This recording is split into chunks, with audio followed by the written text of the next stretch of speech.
Really? Is that like a half hour behind? It's been upwards of 20 minutes. Yeah. Do you get a heads up though? Hey, Yeah. Stephanie. Yeah, Sal. she usually Hey. her staff assistant. We'll roll in. 2 minutes. Yes. Give So you a we're just two. Okay. helping John Bullard wrangle the stuff. So I Okay. don't need to be standing as thing. Okay. Oh no.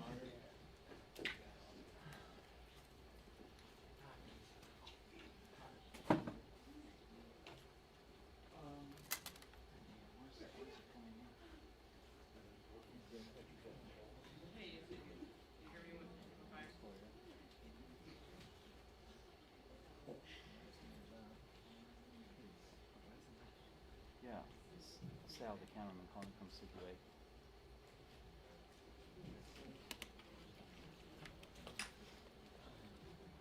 Yes, she is. Yes, she is.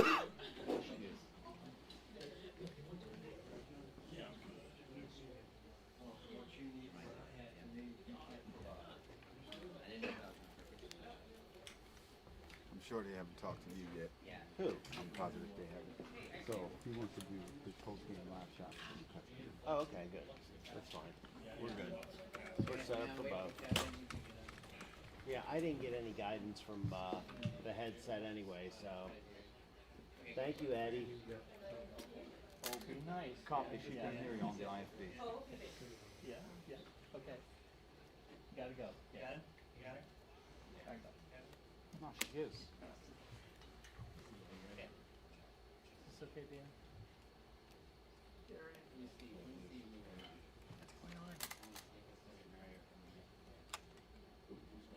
Casey, can you check your mic, please? Just give me a sound check. Just a sound check. You got it. Got it. Thank you. Oh, sorry. You okay?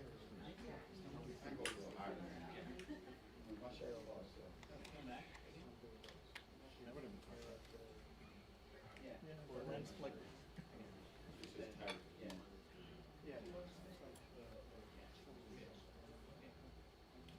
Yes, I can.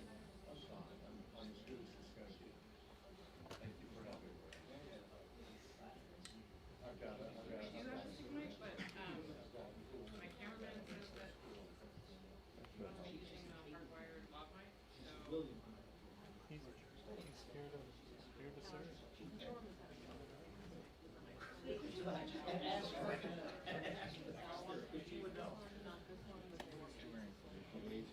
No, Peach. Peach? I'm gonna go. no, no, sir.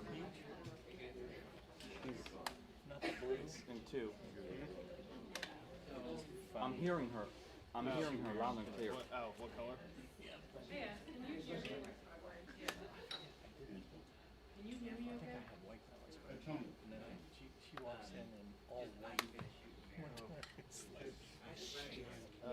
it was like all white. Stick mic and I have a lav mic. Everybody was. Sal, they're getting I'd like to go with the lav mic if possible. what they're hearing is they're hearing so I think they're probably hearing your camera. The wall back there started to shake, you know, so she's like, she's like, What? Is this better?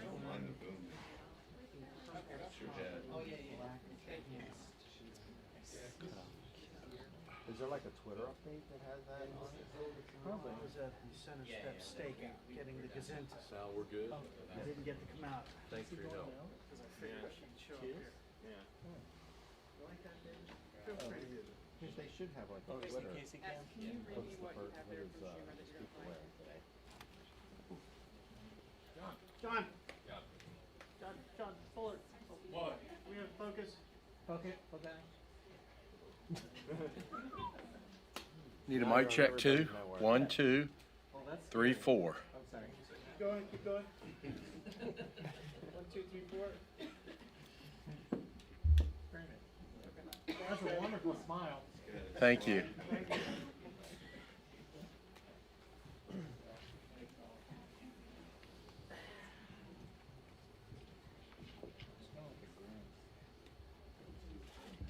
Happy scalp.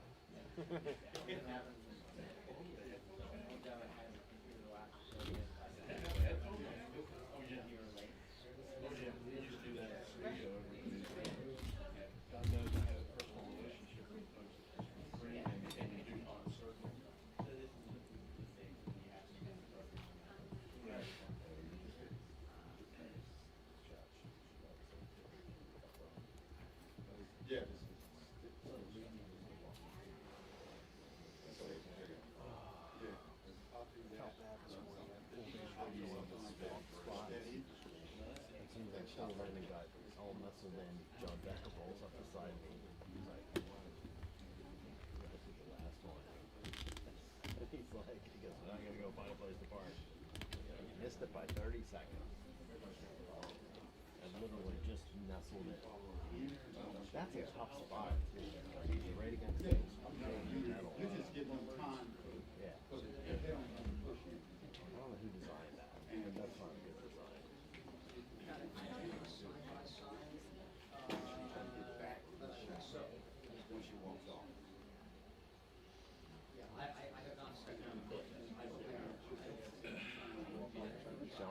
John gets taller.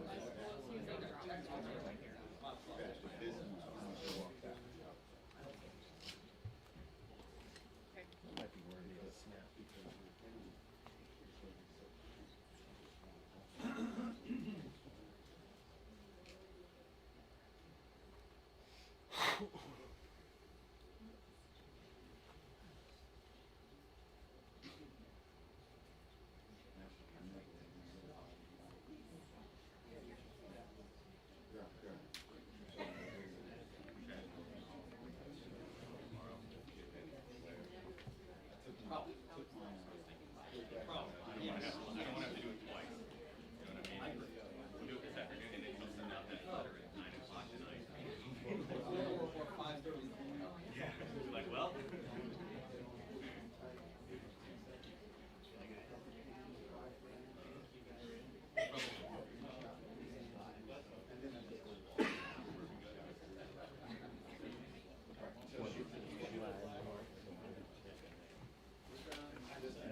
Well, Molly, there is pressure building on the House Speaker to yeah, this is move on for this process. head on for Pelosi. Whatever a number of Senate Democrats start to say, hey, okay, let's get this ball rolling. Yep, But the it is. Speaker and her allies have seen what they think are good Nine. results from her strategy so far. They feel like there's still new information that's coming out, new documents, new potential developments. John Bolton, for example, coming out and saying that he would testify if subpoenaed before the Senate. So this is something that we keep expecting. She keeps getting questions in the hallway. She told one of our producers who very doggedly chased her down last night that how many times is she going to get this question? I can guarantee you she's going to get it again in a couple of minutes. We'll see. We'll see what she says there. But there has been significant. Let's just say there've been a couple members of Congress who've come out and questioned the strategy. Democrats, only to quickly walk back their remarks. Congressman Adam Smith was the latest one here on the House side.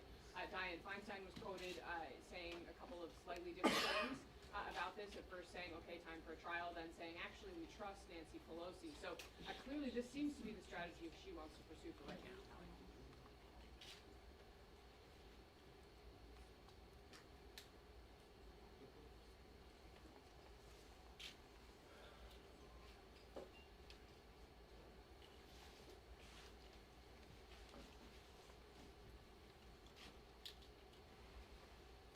Well, Hallie, this is a debate that they clearly want to be having over here in the House, and I thought it was interesting. You had such angry comments from Mike Lee and Rand Paul coming out of that closed-door briefing, suggesting that the Secretaries of State and Defense had essentially said, it's better for the country at large if there isn't a public debate on war powers.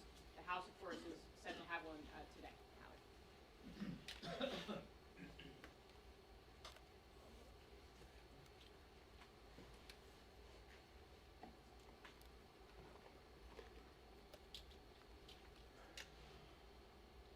Are you going to swing me or do I need to read out? Okay, thanks. Okay, thanks.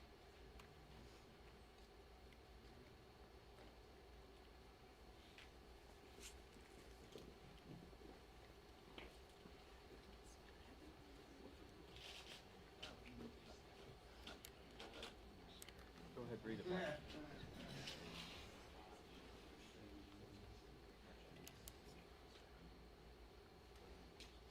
Repeat that, please.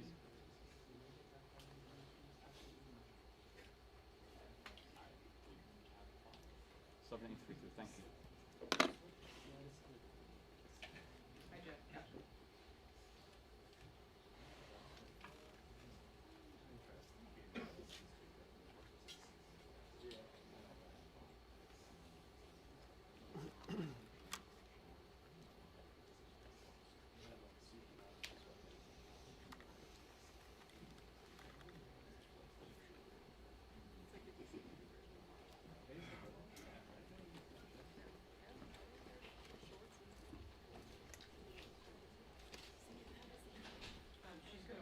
She's gonna welcome you.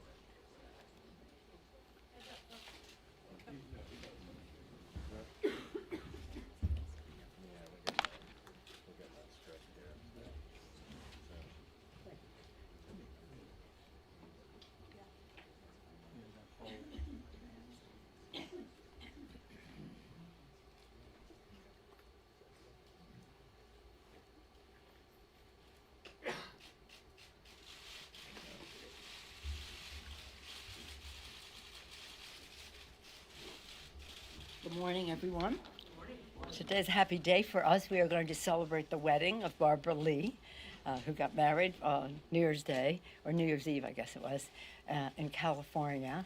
But today we'll celebrate her wedding in Washington, D.C. I convey that to you because it is a source of joy to us, as she is a source of joy in her service to the country, and her personal happiness is lovely. In any event, here we are. We've got the ayes. Iran, impeachment. Let me start with Iran. Today we will have a resolution on the floor put forth by Congresswoman Elissa Slotkin. We're very proud of her experience in terms of national security under Democratic and Republican presidents, now a member of Congress, putting forth a resolution this week. Last week, in our view, the administration conducted a provocative, disproportionate airstrike against Iran, which endangered Americans, and did so without consulting Congress. When I was informed of this attack, the administration took responsibility for it over the weekend. I said, why did you not consult with Congress? Well, we held it in closely. We held it in closely. No, you have a responsibility to consult with Congress. No, we held it close. So whoever close means, as you see, there has been criticism from the Republicans about the briefing that was put forth yesterday by the administration on this subject. Some have asked, do you agree that this is the worst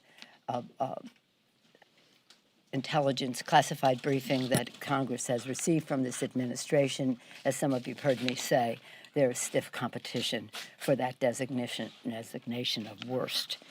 So here we are to protect American lives and values. We are passing today a war powers resolution to limit the president's military actions. The administration must de-escalate and must prevent further violence. America and the world cannot afford war. Some of you have heard me say that in December I took a bipartisan delegation to the 75th anniversary of the Battle of the Bulge.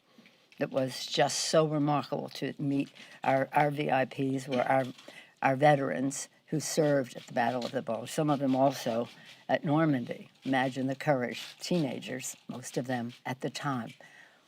But the compelling message from the veteran who spoke for them, along with the King of Belgium and the Archduke of Luxembourg and the President of Germany. The veteran who spoke, he spoke about the band of brothers, he spoke about allies working together, multilateralism, he spoke about the challenges they faced in those winters, reminding me really of Washington crossing the Delaware, because it was in December and it was snowing and they were not as prepared for snow and camouflage from snow as they needed to be. But just seeing their patriotism, their courage, those young people, and this veteran coming to speak for them, 90-some years old. At the end of his remarks, he said, I just have one message, and I don't know if it's appropriate to say, but I will. Pray for peace. Pray for peace. That's what we all do. Protecting the American people is our first responsibility. Protect and defend, an oath we take, not only of our Constitution, but of the American people. Pray for peace. That's what we must do. And so what happened, in the view of many of us, is not promoting peace, but an escalation. Not that we have any confidence in the goodness or the good intentions of Iran, and we certainly do not respect, and I, from my intelligence background, know just how bad Soleimani was. It's not because we expect good things from them, but we expect great things from us. Now, in terms of impeachment, you will keep asking me the same question. I keep giving you the same answer. As I said right from the start, we need to see the arena in which we are sending our managers. Is that too much to ask? In October, we put forth H.R. 660, which is House resolution, which talked about the terms under which we would proceed further to further proceed with the investigation, so that people knew what the battlefield would look like. We expect to see that here. I've heard different things. I hear that they might want to, you've probably heard one way or another, some of them have suggested they might want to dismiss. Dismiss equals cover-up. Dismiss equals admission that you're afraid of the facts, the truth, the witnesses, and the documentation. We would have hoped that, as with the Clinton process, that there would have been a bipartisan resolution determining how to proceed. Contrary to what the majority leader says, he says this is like the Clinton. No, it's not at all. And I sent our members yesterday 6 points in which it is, 6 of the points in which it is different. But nonetheless, at some point, we would hope that we would see from them what the terms of engagement will be. We are ready. We are proud of our defense of the Constitution of the United States. We are concerned that the senators will not be able to live up to the oath that they must take to have an impartial trial.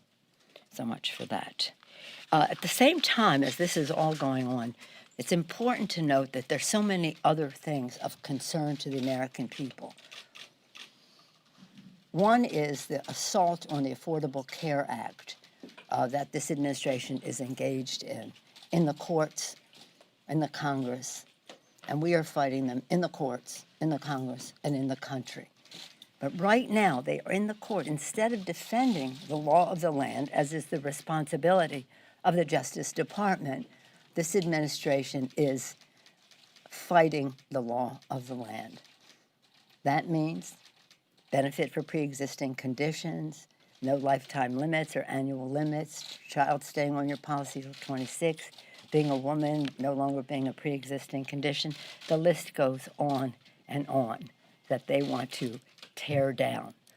So with all of the other, shall we say, distractions going on, which are a collateral benefit to the administration because it is a distraction, as they are masterful at, of what's going on. In addition to that, and related to health, is the statement from the administration that they're no longer going to enforce the NEPA, the National Environmental Protection Act. This means more polluters will be right there next to the water supply of our children. That's a public health issue. That they, in their denial of climate, they are going to not use the climate issue as anything to do with environmental decision-making. Public should know this. Denial about the climate crisis in the midst of fires in Australia, and we have them in our own country. And then I'll close by just talking about how proud we are of the work that our members have done for the people. We have moved to lower health care costs by lowering the cost of prescription drugs. H.R. 3, wildly popular in the country, hopefully went past the House before we left. We also were proud to pass the Mexico-U.S. U.S. Mexico-Canada trade agreement, which is sitting over in the Senate. It's sitting over there with maybe 400 bills we've sent over, more than 275 of them bipartisan legislation. One of them we observed yesterday, the 9th anniversary of the assault on Gabby Gifford's life. This is a bullet that I wear. That's of the highest priority, because if they would pass this bill, it would save lives, the bill to have sensible background check legislation. So again, we're proud of our legislative agenda to lower health care costs, keep the American people safe, build bigger paychecks by building the infrastructure. And this coming week, in the next period of time, our chairman, led by Peter DeFazio, Chairman DeFazio of the Infrastructure and Transportation Committee, will be putting forth our most current initiative on I say climate because you can't do infrastructure without having a recognition of resilience and green technologies. So that's where we are there. Now, today, we again send sad condolences to the person who lost his or her life in Puerto Rico, others whose homes were damaged. We call upon the White House to stop its unlawful withholding of funds from Puerto Rico. We also, there are needs that need to be met. There has been a disaster designated, but the ongoing withholding of funds appropriated by Congress to Puerto Rico is illegal, and we call upon the administration to cease and desist that illegal activity. So what else do we have here? Maybe we'll just take some questions from all of you. Nancy? Yes. You say that you need to know what the arena looks like Yes. in the Senate. How long are you prepared to hold on to the articles of impeachment if you don't get the answers you're looking for? Well, it's interesting just to listen to what they say, because they may never. The other day, you probably heard the leader say, "I'm glad to show you what it is when I'm ready." But we don't know when he's going to be glad to be ready to show it to us. So there is something that they will have. And then he says, well, we'll pass it once we get the articles. In the past few weeks, since we've had this, shall we say, impasse, because they won't reveal the terms of engagement, many things have been accomplished that are collateral benefit to the discussion. And they relate to, on December 20th, new emails showed that 91 minutes after Trump's phone call with the Ukrainian president, a top OMB aide asked DOD to hold off on sending military aid to the Ukraine, directly related to that call. On December 29th, was public revelations about Mulvaney's role in the delay of the aid, the effort of lawyers at OMB, DOJ, and White House to justify the delay, and the alarm that the delay caused within the administration, because everyone was not in agreement. Last Thursday, newly unredacted Pentagon emails exposed serious concerns by administration officials about the legality of the president's hold on the aid, aid to Ukraine. And just this week, Bolton announced that he would comply with a subpoena compelling his testimony. His lawyers have stated he has new relevant information. These and other of our investigation and our articles necessitate a fair trial with documents and witnesses. They don't want documents, the documentation. They don't want witnesses. They may want a dismissal, which is proof that they cannot clear the president of the wrongdoing that he has put forth. So are you going to fund the articles indefinitely? No, I'm not holding him indefinitely. I'll send them over when I'm ready. And that will probably be soon. I just, he said, if you don't send them over, I'm going to pass the Mexico-U.S. Canada trade agreement. Okay. But no, we want to see what they're willing to do and the manner in which they will do it. But we will not let them say, oh, this is just like Clinton, fair is fair. It's not. Documentation, witnesses, facts, truth, That's what they're afraid of. Speaker Pelosi, you call Yes. the Democrats call him a clear and present danger to democracy. Shouldn't Who are we talking about? House Democrats in the Oh, impeachment? You call the president. a oh, clear I and thought present you danger meant to Mitch democracy. McConnell. So- Okay. But shouldn't you move more expeditiously, given the fact that you raised this serious concern that the president poses to? No, US I think we democracy? should move smartly and strategically. Madam Speaker, Yes, on- Jan. On Iran, good morning. This is an H-Con res. not a Yes, resolution. it's a concurrent resolution, Right. yes. There's been some criticism from both sides that this should be binding. I know there's some parliamentary questions about it being privileged over there. But why not make this with real teeth, to make this like an AUMF? This is with real teeth. If you are familiar with the War Powers Act, and I'll get you the text, the War Powers Act enables two approaches to go forward. One is a concurrent resolution, and it gives the procedure for that, which we will be following today, and it gives a path for concurrent, for a H-Con resolution. We're taking this path because it does not require a statement by a signature of the President of the United States. This is a statement of the Congress of the United States, and I will not have that statement be diminished by whether the President will veto it or not. Madam Yes, Speaker, ma'am. many of your members have raised serious concerns about the timing of the strike against Soleimani, the administration's justification. You've been briefed. Do you think that the administration misled the American people about an imminent attack? I think that it's very unfortunate that right now, because I was briefed in the Gang of Eight, and I was briefed in the,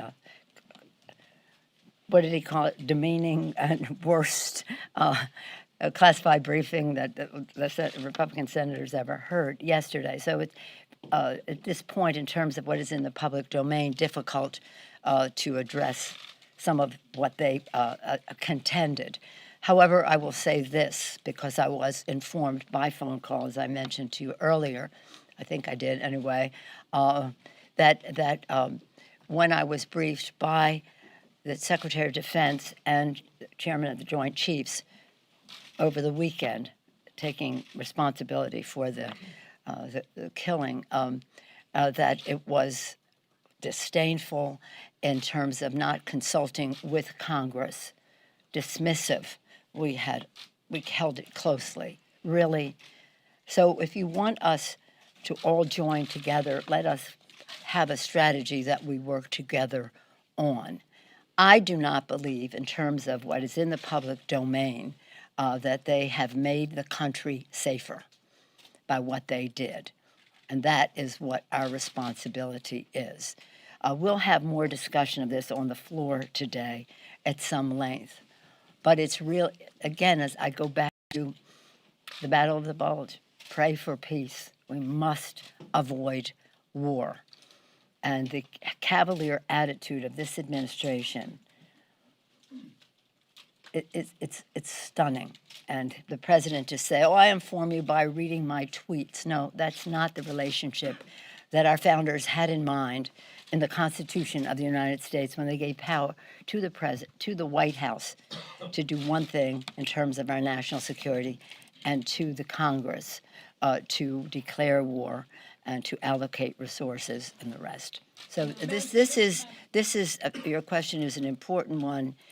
We will have 2 hours of debate. An hour on the rule, 2 hours on the bill today to put forth some of the factual basis of the concern that we have. And let me just say this, because you hear the administration say, well, we were justified because the Office of Legal Counsel said.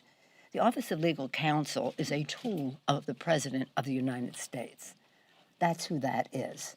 So whatever the President wants to be declared legal, his Office of Legal Counsel declares it so.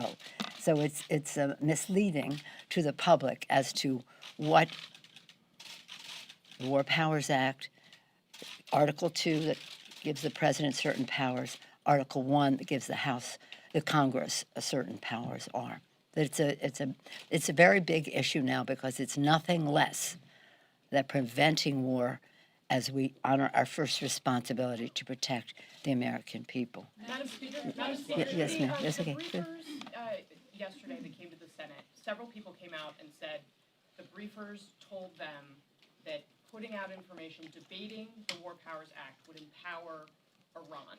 The House floor is debating war powers around Iran. What do you say to the Trump administration if they're telling you that's empowering Iran? I don't spend a whole lot of time telling them anything because I don't know what their basis of judgment is to receive information. However, I will say this. If they think that any statement they make is there to curtail public debate on a subject as serious as this, it just explains to you the seriousness of the situation that we are in. We will debate on the floor of the House. Now, we are not going on the floor talking about what we learned in the, and they said at the beginning, they said, even if you've read it in the newspaper, if you hear it in here, you can't talk about it. And then they proceed to tell us many things that we have read in the local metropolitan journals that are seen on TV. But that's foolish. That's, it's completely foolish. And as I say, we have no illusions about Iran, no illusions about Soleimani. He was a terrible person, did bad things. But it's not about how bad they are. It's about how good we are, protecting the people in a way that prevents war and does not have us producing again and again generations of veterans who are suffering because of it. Let me just close by saying this. When we were there, and I met many of these veterans at 70th anniversary of Normandy. When I met them there, I said, well, my uncle was in World War II, close to the Battle of the Bulge. They said, well, we went there next. I mean, these were so brave teenagers, mostly. They were 18, 19, some 17 years old.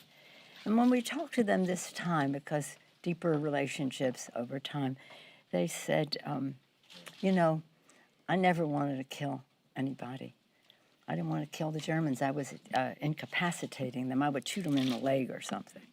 And then one of them told me, I killed somebody, and I found out later he was a doctor, and I've always carried that with me. I said, well, you were instructed to shoot him, because a superior said, you take him, I'll take him, And he said, well, I still never forget that. So we all would die for our country. We take pride in saying that. But to kill for our country is a pretty traumatic thing. So when we want to engage in these, whatever you want to call this that the president engaged in, we have to be really careful about how we endanger our men and women in uniform who courageously, patriotically put themselves out there to protect and defend. Any other questions? Yes, sir. Thank you, Madam Speaker. Because the airstrike targeting General Soleimani happened in Iraq, is it time for the House to consider a broader AUMF? I know that that's sort of the legal justification the administration has put forward with this airstrike. Is it time for Congress to get rid of the 2001, 2002 AUMF? For sure. Well, we did get rid of the AUMF of 2002, and it was in an appropriations bill, and it passed in a bipartisan way. And in the dark of night, the then Speaker Ryan just took it out. It was highly unusual. Highly unusual. They just went and took it out. I mean, that's just ridiculous, but that's what he did. So Congress has already passed rejecting, after it passed both houses, he took it out before it was signed. So we will have that resolution coming up soon under leadership of Congresswoman Barbara Lee, whose wedding we observed today. And then the question is, what do we do about an AUMF? It's harder than you would think, because an AUMF, so who's president, a Democrat or Republican, how much power, confidence do you have in that person, regardless of party, to execute an AUMF? And the decisions that have to be made about an AUMF, it's important to note, are what is the timing of it? This one is too long. It didn't have a date. Should have a date. Not one that couldn't be renewed, but nonetheless it should have a date. The timing, the geography, what are we talking about? This was to go into Iraq. It was used then to pursue al-Qaeda, different places, and here we are. And third, what is the scope? Are we talking about boots on the ground? Are we talking about air cover? What are we talking about in terms of scope? So timing, geography, and scope. when you have that debate, it's, well, I want the president to have as much power, or I want the president not to have as much power. So it's hard. It's harder than you would think, but we have to do it. And when we do it, we have to have it with enough time that is realistic militarily, but also not endless, so that we're in a situation that we're in now. So to your point, the argument would be made that putting the shoe on the other foot, if the United States had a high level, maybe the second most important person in the country, assassinated wherever, the United States might consider that an assault on our country, right? And the Iranians might as well, even though this took place at the Iraqi airport. And so it's foggy. There are those who think, well, it was in Iraq, so it counts. But it was an assault on Iran, so it shouldn't count. I don't think there's anybody who thinks that AUMF would apply in Iran. To your other point on it, though, it is it needs to be addressed, rewritten, because we have to have an authorization of use of military force specific to the danger that we are addressing. One last question, yes, ma'am. You had mentioned the Clinton impeachment trial agreement, the new witnesses and documents. What other details specifically are you waiting to hear from Senator McConnell? And why not fully turn over these negotiations now to Senator Schumer? Well, they are in the Senate hands. This is the Senate, and they have tried to have a bipartisan approach to how they would conduct the investigation as what are we calling it? The trial, conduct the trial. But feebly, the majority leader has said this is just like Clinton, except it isn't. It's exactly not like Clinton in that he won't do a bipartisan agreement on how to proceed. So that's very important. But it is not incidental to say, but for the documentation and the witnesses. Now, separate from all of that, under the House Senate rules of 1986, what is allowed for the presentation from the House is one person to speak. One person to speak. So are those the terms? Is that what we should be ready for? Or is there something else that they have in mind? It's one person to speak for the House and one person to speak for the White House. Did you know that? 1986. So is that the rule under which they're going? That all we want to know is, what are the rules? It doesn't mean we have to agree to the rules or we have to like the rules. We just want to know what they are. So getting back to sports, because that's all we live, right? Football, college, high school, professional. Do we send in our team or do we have to send in special team as well as the team? Because we have to know what that trial is about. Why not send the articles over and turn the whole negotiations over to Senator Schumer? No, yeah, they've had the negotiation. The senator has said he doesn't have to have witnesses and the rest. So that's, but we may send them over, but we have I'm not responsible to Mitch McConnell or anybody else except my members and the people who have worked so hard on this. Members and staff, patriotically honoring the oath of office, the Constitution of the United States. And I will give them our best shot to find the truth for our bosses, the American people. Thank you all very much. Thank you. Thank you. Hmm? You're going to the Niners game? It would be my intention to go. I went to the one game in San Francisco. We watched all together the second game in Seattle. I have, unfortunately, responsibilities to save our country from peril.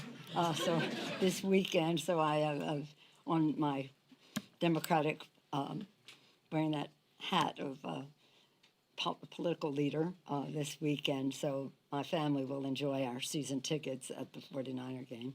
And then next week, get one game at a time. and then we'll see about the Baltimore, next. San Francisco Super Bowl. Yeah.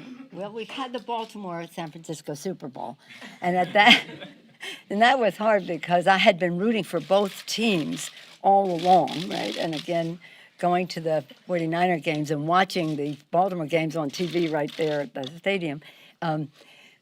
So what happens if they both win?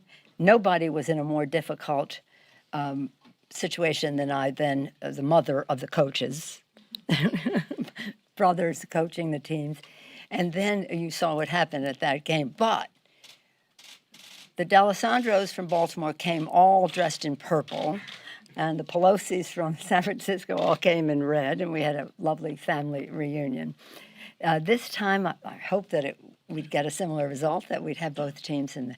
I already, because of my, shall we say, responsibilities to win the House for the Democrats and hopefully the Electoral College for the American people, I was scheduled to be in Florida that weekend. So I'm all set.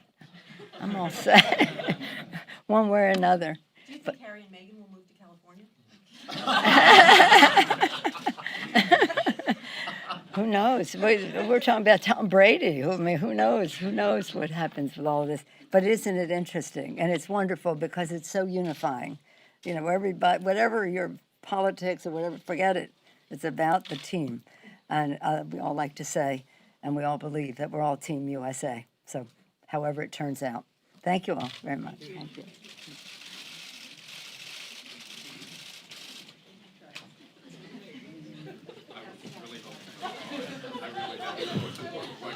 I was so excited.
she has not commented yet after the briefing that she had received. She left that Gang of Eight briefing, not discussing whether or not she still had the same level of concern going in, and her comments here were interesting because it didn't go, as Dana noted, as far as a lot of the other Democrats did come out and raise some serious concerns. It's uncertain how much more detail they did get in that Gang of Eight briefing about the imminent nature of the threat, if it existed or not, or if it was, as Democrats and Republicans put it yesterday, more of a general nature that was provided, general level of intelligence saying that a strike could occur in a matter of days, saying that this was not approved by the Ayatollah Khomeini in Iran, that this was, whether it actually be carried out by Soleimani was still a question. All those things, perhaps they were discussed in more detail in the Gang of Eight briefing.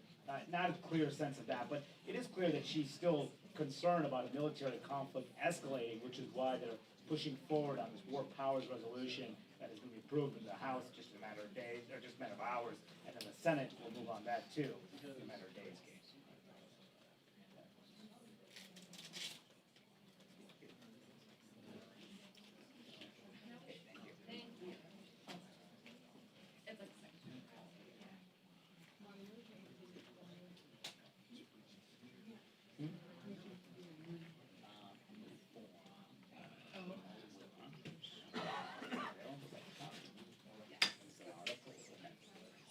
So they stand for the three closing.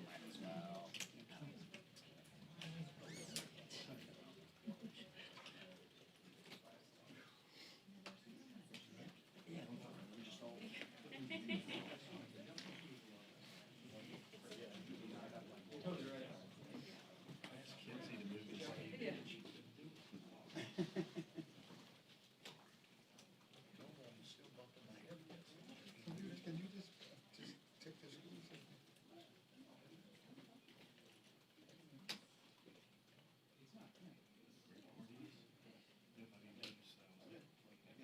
Well, hold on.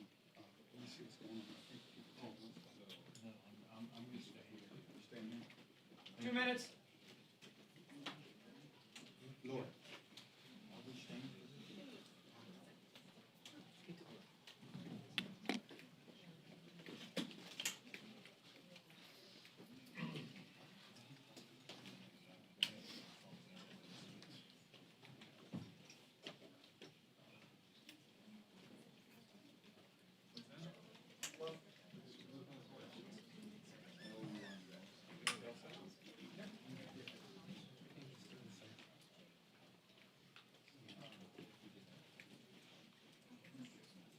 House cuts.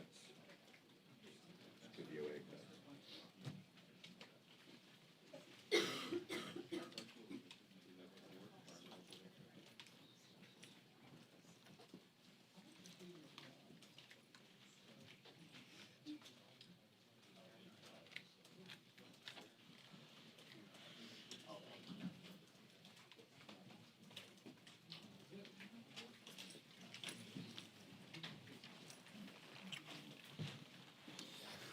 Good morning, Chad. Good morning, everybody else. He just corrects me every time if it's not. All right, we're in our first week back in session of a new year, and the majority in this House is really only focused on two things. First, stalling of their self-described urgent impeachment, and secondly, blaming America for Iran's escalation. Now, let's first talk about the impeachment. When you sit and read and listen to lawmakers in Speaker Pelosi's own party, have no idea what she is doing. Senator Feinstein, the senator from California, my senator and Speaker Pelosi's senator, but she's even more. She's the hometown senator for Nancy Pelosi. She said, the longer it goes on, the less urgent it becomes.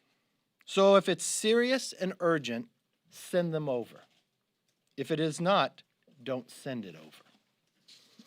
Chairman Adam Smith, Speaker Pelosi's own chairman on armed services, at 9:35 this morning, he said, it is time for Speaker Pelosi to send the articles of impeachment to the Senate. I understand what the Speaker is trying to do, but at the end of the day, just like we control it in the House, Mitch McConnell controls it in the Senate. Or Congressman Jamie Raskin, a member of the House Judiciary, but also the member who was selected to represent impeachment inside the Rules Committee. He said, there can't be an indefinite delay. Obviously, there's a constitutional and political clock ticking at this point.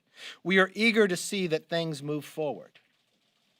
But I just listened to Speaker Pelosi say she wasn't moving them yet. I'm not sure if she's just embarrassed of the work that's being done or if she lied to us about being it's urgent. On Iran, yesterday the president confirmed he was focused on de-escalation and defending the American people. Instead of working with the administration to make America stronger, Democrats are working against us to make us weaker. Make no mistake, today's war powers resolution cannot become law. By definition, it will never be sent to the president, and it will never limit his constitutional authority to defend the American people. It is a concurrent resolution. This is the type of resolution that we invite the soapbox derby to the Capitol. This is a meaningless vote that only sends the wrong message that the House Democrats would rather stand with the socialist base than stand against Iran. Now, I listened to Speaker Pelosi in a question that Chad asked her about the concurrent resolution. And I want to clear up because I believe most of that was fake news. Contrary to what the Speaker said, the resolution before the House is non-binding. It does not have the force of law. The Supreme Court found that in Chanda case, the concurrent resolutions are unconstitutional as a means to limit the executive branch. For someone that I hear and claim so deeply about the Constitution, I think our speaker needs to brush up actually on her facts. Let's open it up for questions. Yes, sir. Mr. Leader, the speaker continued to say today that she needs to see more from Senator McConnell on what the trial will look like before she sends the articles. Why is that an unreasonable request? Why shouldn't Leader McConnell just come out and show what the rules of this proceeding are before she sends the articles? Did she say that with a straight face? You sat through this impeachment. You watched the Speaker of the House deny any rules going forward in the House. You watched the Speaker of the House change every history we have when it comes to impeachment. We had a history about how we dealt with Clinton and how we dealt with Nixon in a fair process. She changed all that so it could not become fair. She took it out of the judiciary and put it into the Intel Committee, where they couldn't focus on other things that are going around the world, only focus on impeachment. She denied the own members the ability to ask questions, and only for the first 45 minutes that the chair and someone not even elected to Congress had the power to ask questions. She denied the minority to be able to have witnesses.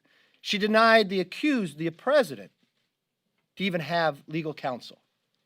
And she has the gall to say she wants to determine what happens in the Senate? Maybe she's more concerned that her case is so weak. I've listened to Mitch McConnell, who, you know what, stays with the fair process that President Clinton had. He said he would move forward with that. The Speaker does not have the power to continue to hold. This is something that is passed in the House and has constitutionally has to move to the Senate. She told us it was urgent, is why we had to move so quickly. And now she thinks she has the power of the Senate? Again, I wish she would read the Constitution and understand what power she has and what she does not have. Do you support the Republican senators who are pushing to start the trial without the articles? You know what? I support the Democratic Senator Dianne Feinstein, who said the longer it goes on, the less urgent it becomes. So if it is serious and urgent, send them over. If it is not, don't send it over. So in the answer to Senator Feinstein, I guess the Speaker is saying, I guess it's not too important.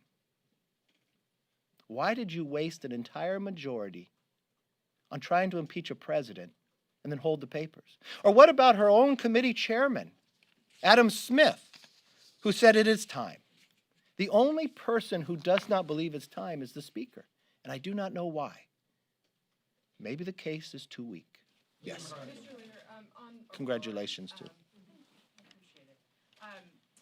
The Senators Mike Lee and Rand Paul came out of yesterday's briefing with the administration saying that they encouraged them not to have a debate on war powers. They came out calling this un-American and are siding with Democrats, Tim Kaine, and their war powers resolution. do you think it's a debate worth having around war powers? Why would you say this debate wouldn't be worth having? Well, first of all, they're lying to the American public by a concurrent resolution. It has no power. It has no power whatsoever. It's equivalent to when we invite the soapbox derby to the Capitol Hill. So the Speaker just stood before you and either does not know the meaning of the Constitution or she lied to you. I'm not sure which one it is.